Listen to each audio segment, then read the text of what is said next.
Season 3, Episode 4 begins with Ruby confronting Aqua about the controversy surrounding her recent television appearance. Aqua asks whether she deliberately set everything up, implying she masterminded the chaos. Ruby denies being some all-powerful god, but admits she was not entirely uninvolved. Because Aqua is her brother, she decides to tell him the truth. Ruby explains that she got the idea from Aqua himself. She saw how Aqua used the controversy from the dating reality show to draw attention, gain public sympathy, and bring Akane to his side, and she copied that method. The strategy worked perfectly, pulling massive attention from the audience and the industry. Ruby explains her motivation. She recalls advice she once heard: be kind to assistant directors because they eventually become directors. While that made sense, she says she does not have the time to wait years. She wants to reach the top as fast as possible. When director Urushibara thanks her for saving the episode and asks how to repay her,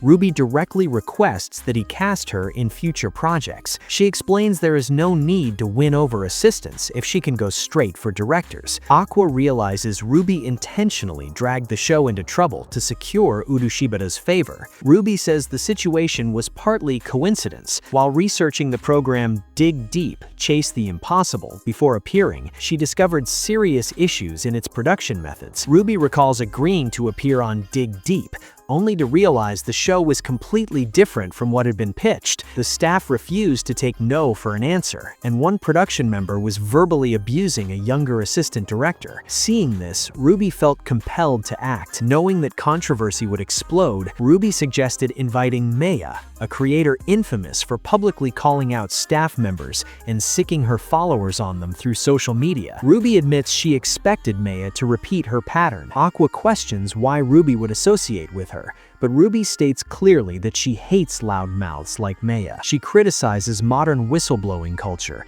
saying that while exposing wrongdoing can improve the world, many now use it to attack people they personally dislike. Online mobs pile on to targets purely for entertainment, and both sides are corrupted. Then, Ruby connects this behavior to their mother Ai's past. She recalls how someone once uploaded a photo of Ai casually talking with an old acquaintance in public. The media immediately framed it as a dating scandal. Articles accused Ai of secretly meeting a man, and fans flooded the internet with hateful comments. They assumed the man was her boyfriend, accused Ai of betrayal, demanded refunds, burned merchandise, and hurled explicit insults at her. Ruby remembers how cruel the public was, how quickly admiration turned into abuse, and how Ai's life was made miserable by baseless assumptions. Returning to the present, Ruby asks why Aqua still looks disappointed. She argues that nobody was hurt this time. The assistant director benefited, the director improved his behavior,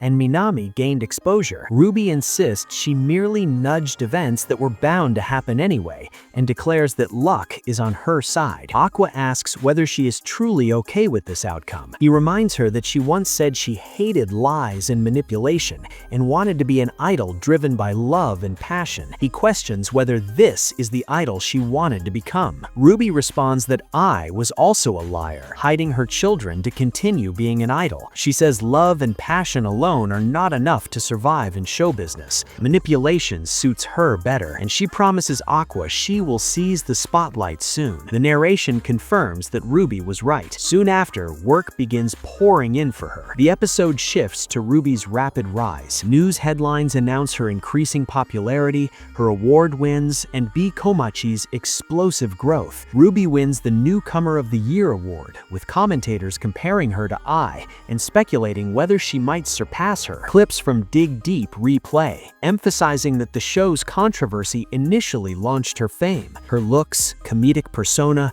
communication skills, and ad-libbing make her highly sought after. B-Komachi's YouTube channel explodes from 300,000 subscribers to nearly 1 million in just 6 months, driven almost entirely by Ruby's popularity. Ruby declares in interviews that B-Komachi will fulfill Ai's dream and one day perform at the Tokyo Dome. Behind the scenes, the agency struggles to keep up. Miyako is overwhelmed with schedules, meetings, contracts, interviews, and industry obligations. She admits she nearly collapsed from overwork and credits a former assistant director, Yoshizumi, who left his production job to become Ruby's manager. Miyako realizes Ruby now has the power to change people's careers with a single word. Despite her pride, Miyako worries she lacks the connections and experience of major agencies and fears she may be holding Ruby back. Later, Ichigo tracks down Aqua. He accuses Aqua of manipulating Ruby, giving her ideas and secretly securing her jobs. Ichigo reveals that Ruby often disappears on her days off,